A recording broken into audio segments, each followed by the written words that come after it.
शास्त्र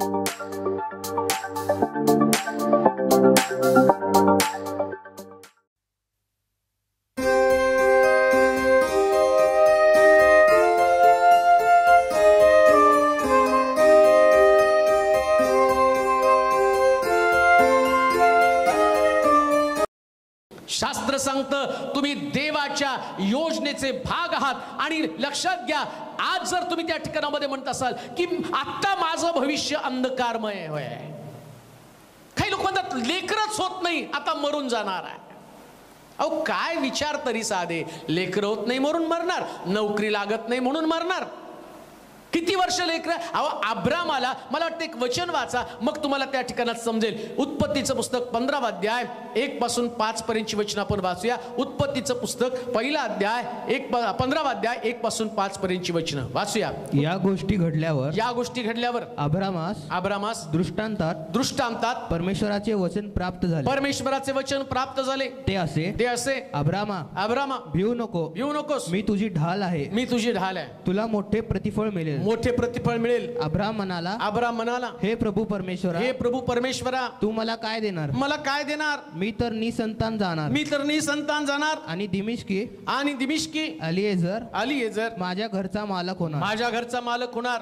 अब्राम आणखी म्हणाला, आणि पहा तू मला काही संतान दिली नाही, तर माझ्या घरात जन्मलेला दास माझा वारिस होणार. तेव्हा परमेश्वराचे वचन त्याला प्राप्त झाले की हा मनुष्य तुझा वारस होणार नाही, तर तुझ्या पोटचाच तुझा वारस होईल. मग त्याने त्याला बाहेर आणून म्हटलं, आकाशाकडे दृष्टी लाव. तुला हे तारे मोजता येतात का? तर मोज. मग त्यानं त्याला सांगितलं तुझी संतती अशीच होईल. अब्राम म्हणतो की मी आता म्हातारा झालो, मला लेकरू नाहीये, माझी सगळी संपत्ती जेवढं आतापर्यंत मी कमवलं, माझा चाकर एलिएझर याच्या मालकीची ती संपत्ती होणार आहे. याच्याकडे पण डिप्रेशन आहे, हा पण निराश आहे, त्याची बायको आता म्हातारी झालेली आहे, अब्राम पण जखड झालेला आहे.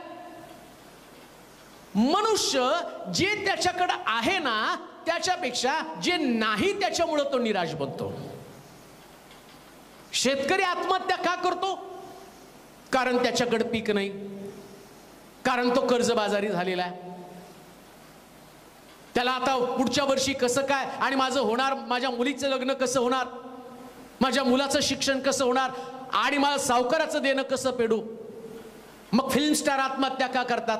त्यांना कुठलं कर्ज आहे, त्यांना कुठल्या शेताच्या पिकाची काळजी आहे? एक पिक्चर साईन केला, करोडो रुपये त्यांना मिळणार, 4 पिढ्या बसून ते खाणार. मग का आत्महत्या करत आहे? कारण आहे ते असं. जी गोष्ट तुमच्याकडे आहे त्याच्यात तुमचं समाधान असण्यापेक्षा नाही ती गोष्ट सैतान तुम्हाला जास्त दाखवून देतो. पण कान देऊ नाही का, ना जी गोष्ट तुमच्याकडे नाही ना तीच गोष्ट देवाचा मोठा प्लॅन तुमच्या संबंधाने आहे. आता जी गोष्ट तुमच्याकडे नाही, अब्रामाकडे काय नाहीये, त्याच्याकडे मुलगा नाही, आणि देवाचा प्लॅन शास्त्र आम्ही वाचलं, आम्ही इर्म्याच्या पुस्तकामध्ये वाचलं, देवाचा तुमच्या जीवना संबंधानं एक जबरदस्त प्लॅन आहे. ते मला सरप्राईज तुम्हाला द्यायचं आहे.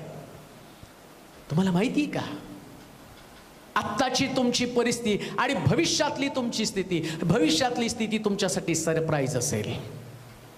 भविष्यात तुमच्यासाठी फार मोठं सरप्राईज आहे. पण आता तोपर्यंत तरी ना, रिटायर झाल्यावर तुम्हाला भरपूर पैसे मिळणार आहे, पण तोपर्यंत तर कष्ट करावं लागेल.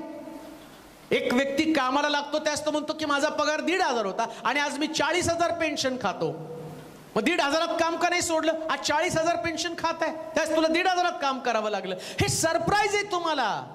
जसं जसं तुम्ही पुढे जाल, जसं जसं तुमचं प्रमोशन होईल, तसं तसं तुम्हाला वेगवेगळ्या प्रकारचे आशीर्वाद, वेगवेगळ्या प्रकारच्या गोष्टी मिळणार आहे. अब्रामाच्या बाबतीमध्ये अब्रामाला देवानं सगळं धन संपत्ती दिली. आता अब्राम आपल्या जीवनाचं विश्लेषण करत असताना चांगली गोष्ट त्यानं काय केली माहिती का? तो देवाशी बोलला. नीट आहे का? आत्महत्या करण्यापूर्वी एकदा तरी देवाशी बोला. जीवन संपवण्यापूर्वी एकदा तरी परमेश्वराशी हितगुज करा. जे तुमच्याकडे नाही ना त्याच्यामुळे तुम्ही डिप्रेस आहात, एकदा देवाशी बोला.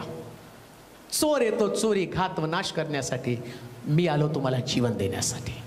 जीवन म्हणजे तुमच्यातली कमतरता. निराश होऊन अब्रामानं देवासमोर आपला प्रश्न मांडला. देवाला तर तुम्हाला जीवन द्यायचंय. त्याला वाटतं जसं तुम्ही पृथ्वी तलावर जगला तसंच लढत लढत जगावं आणि तुमचा आत्मा स्वर्गामध्ये असावा. मग तो तुम्हाला कशाला मोरू देईल? अब्रामा बाहेर ये. कान देऊ नाही का? या निराशेतनं बाहेर, या उदासपणातनं एकाकीपणातनं बाहेर. अब्रामा बाहेर ये. आकाशाकडे पहा, मोज आकाशातले तारे. या प्रकारे मी तुझी संतती करेल. बाहेर तुमचं भविष्य वाट पाहत आहे. एकदा निराशेतनं बाहेर याल ना, त्यास तुम्ही इतिहास घडवाल प्रियांनो. एकदा डिप्रेशन मधनं तुम्ही बाहेर याल ना, मग तुम्ही आकाशाला गवासनी घालाल. जसं अब्रामानं आकाशाला गवासनी घातली. आणि पवित्र शास्त्र सांगतं 20 वर्षापर्यंत त्यानं देवावरती विश्वास ठेवला. 100व्या वर्षी देवानं त्याला मुलगा दिला. 20 वर्ष तर स्ट्रगल त्यानं केलं ना. देवाच्या शब्दावर त्यानं विश्वास ठेवला. तर म्हटलं ना, आकाशातल्या ताऱ्याप्रमाणे तुझी संतती करेल. त्यानं विश्वास ठेवला त्याच्यावरती. मी तुम्हाला देवाचं वचन सांगत आहे, देवाच्या वचनावर विश्वास ठेवा. देवानं तुमच्यासाठी चांगले संकल्प करून ठेवलेले आहेत. परफेक्ट प्लॅन, योग्य प्रकारचं आणि तुमच्यासाठी प्लॅन केलेला आहे. मग आता देवाच्या प्लॅन प्रमाणे चाला. त्याला 95% मार्क, मला तेवढीच बुद्धी दे म्हणून देवाकडे प्रार्थना करू नका आणि त्याच्यासाठी रडू नका. तुमची बुद्धी 35% असेल, पण कान देऊ नाही का, राहिलेले 70% देवाचं श्रम तुमच्यासाठी असेल आणि त्याच्यातनं देव तुम्हाला उभं करेल. हा देवाचा प्लॅन आहे. आता तुमच्याकडे जे नाही ना, ते परमेश्वराकडे जे आहे ते सगळ्यात भारी आहे. परमेश्वराकडे अब्रामासाठी काय होतं? अब्रामासाठी इसाक होता. इसाक होता. निराश होऊन जर आपलं जीवन संपवाल तर इसाकासारखा मोठा आशीर्वाद तुम्ही गमवाल.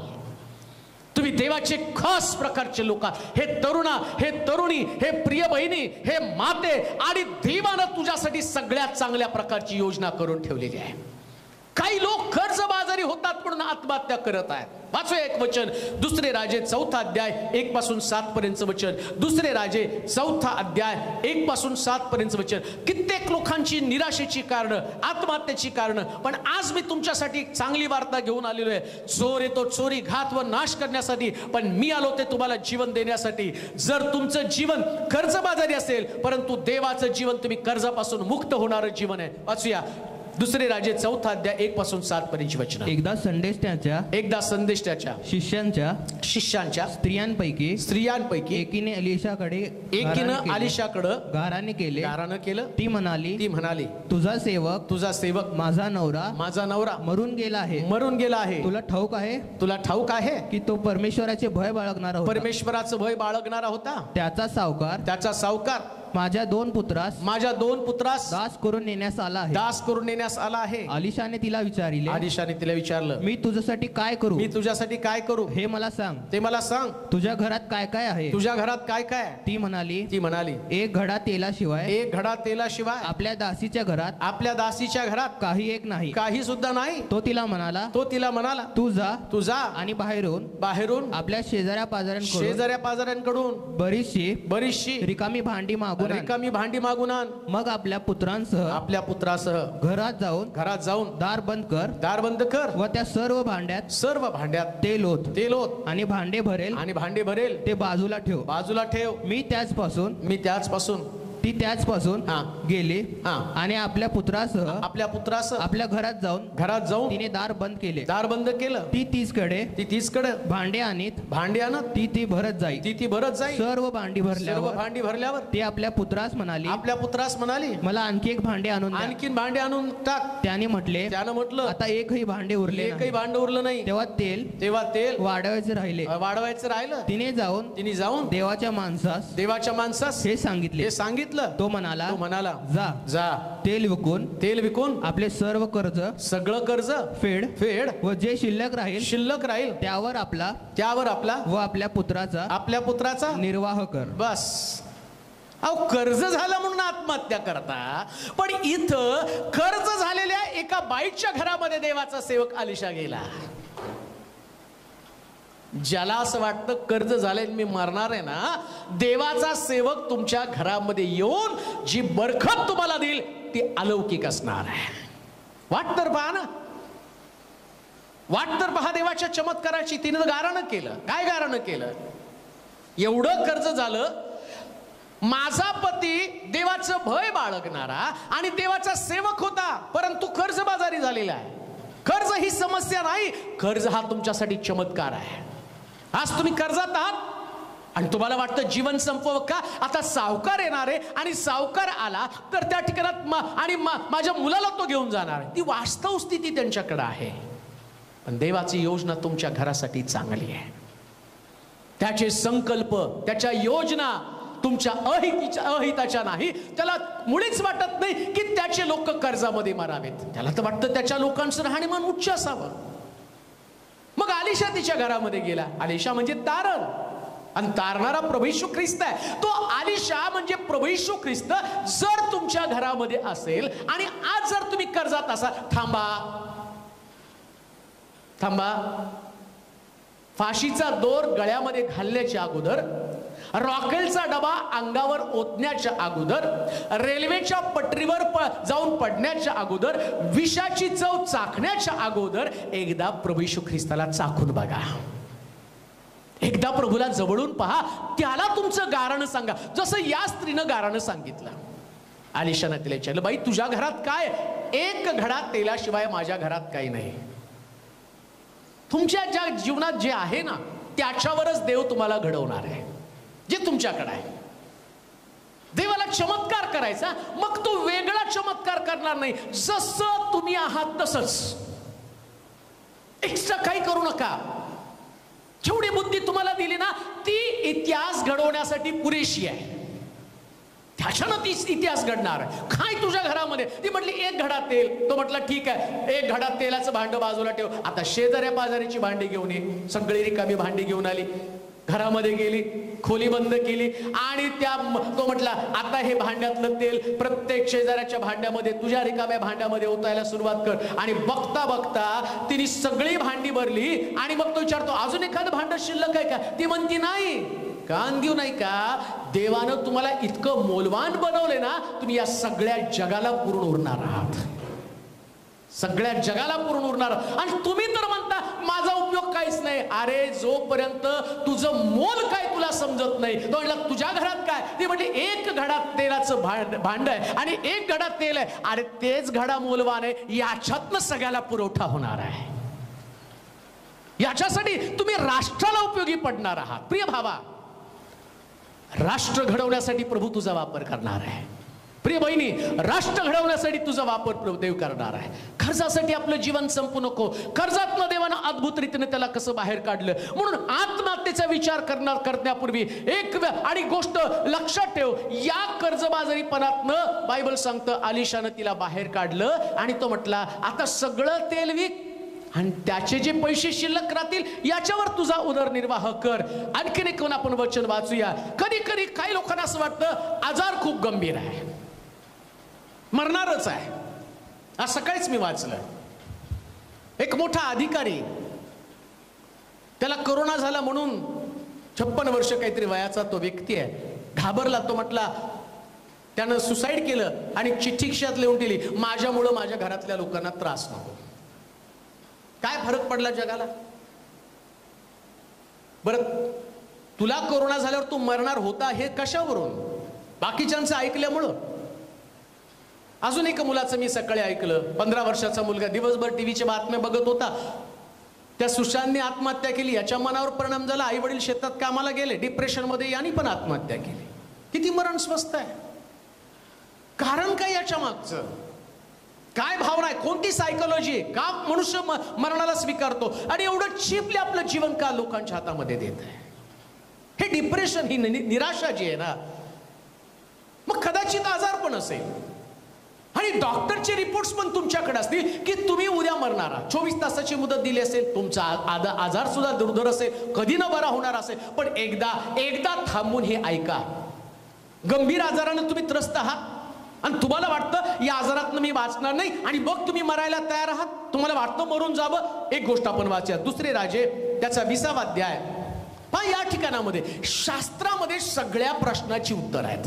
तुमच्या भविष्या संबंधानं, तुमच्या आजारपणा संबंधानं, तुमच्या कर्जा संबंधानं, सगळ्या संबंधानं पवित्र शास्त्रामध्ये उत्तर दिलेले. 2 राजे 20वा अध्याय 1 पासून 6 पर्यंतची वचनं. त्या समयी हिजकिया आजारी पडून मराव्यास टेकला. आजारी पडून मराव्यास टेकला. तेव्हा आमोजाचा पुत्र यशया संदेष्टा त्याचकडे येऊन त्याला म्हणाला, परमेश्वर म्हणतो आपल्या घराची निर्वानिरव कर, कारण आता तू मरणार, जगणार नाहीस. तेव्हा त्याने आपले तोंड भिंतीकडे फिरवून परमेश्वराची प्रार्थना केली. तो म्हणाला, हे परमेश्वरा, मी तुझ्या समोर सत्यतेनं व सात्विक मनानं वागलो आहे. आणि तुझ्या दृष्टीने जे योग्य तेच करीत आलो आहे. याचे स्मरण कर अशी तुला मी विनंती करतो. असे म्हणून हिजकिया मनस्वी रडला. तेव्हा नगराच्या मधल्या चौकात यशया जाऊन पोहोचतो. तो त्याला परमेश्वराचा संदेश आला तो हा. परत जाऊन माझ्या लोकांचा नायक हिजकिया यास सांग, तुझा पूर्वज दावीद याचा देव परमेश्वर म्हणतो, मी तुझी प्रार्थना ऐकली आहे. तुझे अश्रू पाहिले आहेत. मी तुला बरे करीतो. तू आजपासून तिसऱ्या दिवशी परमेश्वराच्या मंदिरात जाशील. मी तुझे आयुष्य 15 वर्षांनी वाढितो. काय मरणाचा विचार करता, रोग बरा होत नाही म्हणून सुसाईड करण्याचा विचार करता. अहो सुसाईड केल्यावर मेल्यावर भेकड म्हणून तुम्हाला नरकामध्ये टाकलं जाणार आहे. तुझं शरीर जिवंत देवाचं मंदिर आहे आणि तू स्वतः त्याचा हाताने नाश करत आहे. हिजकिया राजा संबंधानं म्हटलं, त्या यशया संदेष्टाला सांगितलं, जाऊन सांग हिजकियाला आपल्या घराची निर्वानिरव कर. तू मरणार आहेस, परमेश्वर तुझा आत्मा काढून घेणार आहे. पण हिजकिया आणि त्या मरणाला आणि त्या दुर्धर आजाराला तो घाबरला नाही. तो परमेश्वराच्या मंदिराकडे तोंड करून रडू लागला. लक्षात घ्या, आत्महत्या करण्याच्या ऐवजी, दुर्धर आजाराने त्रस्त असाल, आत्महत्या करण्याच्या ऐवजी एकदा परमेश्वराच्या मंदिराकडे तोंड करून रडा. एकदा परमेश्वराच्या मंदिराकडे तोंड करून रडा.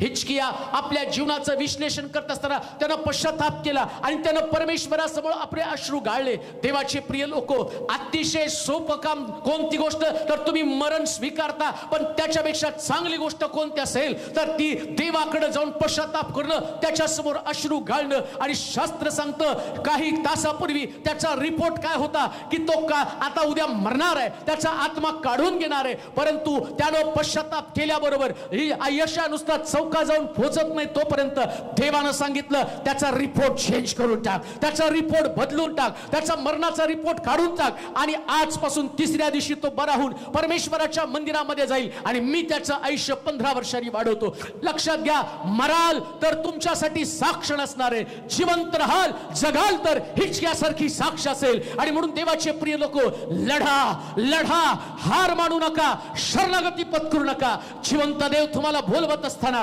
त्यानं दिलेलं तुमचं शरीर हे जिवंत देवाचं मंदिर आहे आणि त्याच्यासाठी किंमत चुकवली गेलेली आहे. अशा पद्धतीनं हे नष्ट करण्याचा विचार करू नका. कधीच भेकड बनू नका.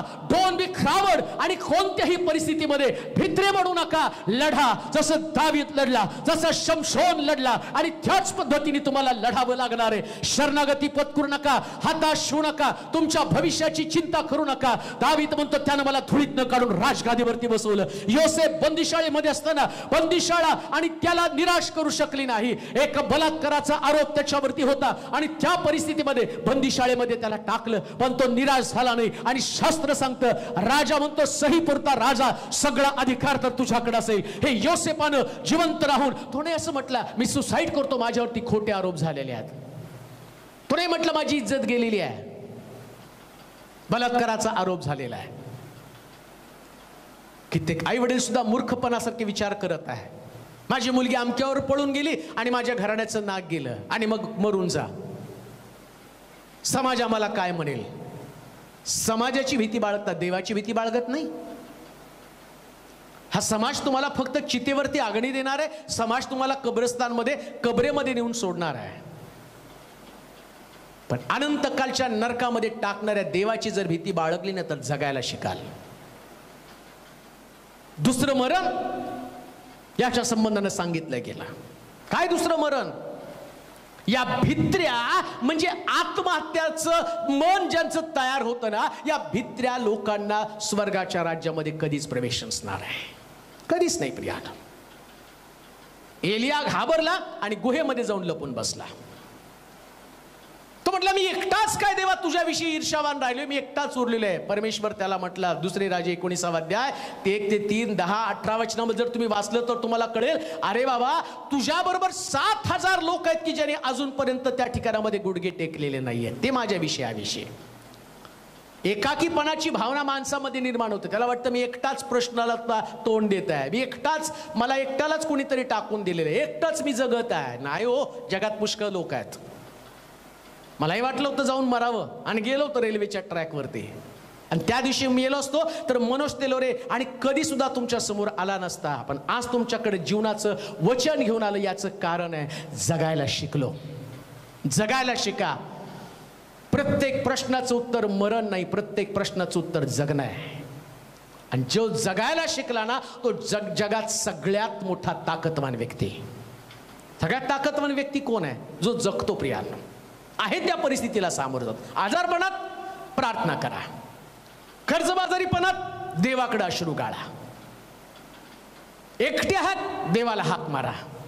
मरू नका, मरू नका प्रियानो. थोडेसे प्रश्न आज आहेत ते उद्या नसणार आहेत. अजून एक गोष्ट तुम्हाला सांगतो, जगात तुमच्यावर कोण प्रेम करो अथवा न करो, पण देव तुमच्यावर प्रेम करतो. आणि त्याचं प्रेम निस्वार्थी, त्याचं प्रेम तुमच्यासाठी सर्वोत्तम आहे. म्हणून त्याच्यासाठी जगा. आपल्या लेकरांसाठी, आपल्या परिवारासाठी. तुम्ही मराल ना, तुम्ही मरता, पण तुमच्या मागं जे लोक राहिलेले आहेत ना ते फार दुखावले जातात. तुम्ही स्वतः त्या बातम्या पाहिलेल्या आहेत, स्वतः तुम्ही वाचलेल्या आहात, मग तरी तुमच्या डोळ्यामध्ये ते का येतं, का तुमच्या डोक्यामध्ये येतं की मी मरावं. मेल्यानंतर नरकात पडण्यापेक्षा जिवंत राहून स्वर्गामध्ये जाणं केव्हाही चांगलं. त्याच्यासाठी जगा. देव तुम्हाला जगण्यासाठी सहाय्य करो. माझ्या प्रिय भावा, माझ्या प्रिय बहिणी, पुन्हा एकदा मी तुला हात जोडून विनंती करतो, नरकात पडण्यापेक्षा हे थोडंसं जीवन त्रासाचं असेल पण जगूया. पण देव या सगळ्या त्रासातनं बाहेर काढायला समर्थ आहे. तो तुझ्या परिवाराला, तुला आशीर्वादित करो आणि प्रभू तुला निराशेतनं बाहेर काढून चांगल्या जीवनाची खात्री देव. ही माझी प्रार्थना तुझ्यासाठी असेल. आपण प्रार्थना करू. सर्वसमर्थ देवा, आभार मानतो, तुझी स्तुती करतो. आज जगाची परिस्थिती अतिशय भयंकर झालेली आहे. नाशाचा आत्मा सगळीकडे काम करत आहे. शेतात काम करणारा शेतकरी, शाळेमधला शिकणारा विद्यार्थी, व्यापार करणारा व्यापारी, बिझनेसमन, बिल्डिंग बांधणारा तो अधिकारी, तो इंजिनियर, फिल्म स्टार सुद्धा यातनं वाचलेले नाहीत. ना तरुण, ना वृद्ध, ना तरुणी, ना छोटी लेकरं, ना मोठी लेकरं कोणी वाचलेले आहेत. पण देवा, मी आज प्रार्थना करतो, एकदा आत्महत्येचा विचार करण्याच्या अगोदर हे वचन लोकांच्या कानावरती पडू दे. आणि जे लोक तुझं वचन ऐकत आहेत ना, अशांसाठी मी प्रार्थना करतो देवा, हे वचन त्यांच्या पुरतं त्यांनी मर्यादित ठेवू नये. हे अनेकांना शेअर त्यांनी करावं, अनेकांपर्यंत जावं. आज हे वचन लोकांच्या जीवनामध्ये बदल करणारं, त्यांची स्थिती पालटणारं असू दे माझ्या राजा. जीवन संपवण्याच्या ऐवजी लढवय्यपणे जगणारे लोक त्यांना बनव. त्यांच्या डिक्शनरीमध्ये शरणागती पत्करणं नाही तर दाविदासारखं योद्धा म्हणून लढणारं अशा प्रकारचे शब्द लिहिले जाऊ दे. त्यांचा इतिहास बनला जाऊ दे माझ्या देवा. भूतकाळातल्या गोष्टी, वर्तमान काळातल्या गोष्टी याच्यानं दुःखी न होता, तुझं वचन त्यावरती माझा विश्वास आहे, तुझे संकल्प, तुझ्या योजना अद्भुत आहेत, त्या योजनेमध्ये त्यांना ठेव. अनेकांपर्यंत हे वचन पोहोचवण्याची जबाबदारी ऐकणाऱ्या प्रत्येकावरती आहे. म्हणजे असे वचन संपेल ते ऐकतील ना, ते अनेकांपर्यंत पोहोचवण्याची जबाबदारी पार पडण्यासाठी त्यांचं तू सहाय्य कर. तुला गौरव दे, तुझी स्तुती कर.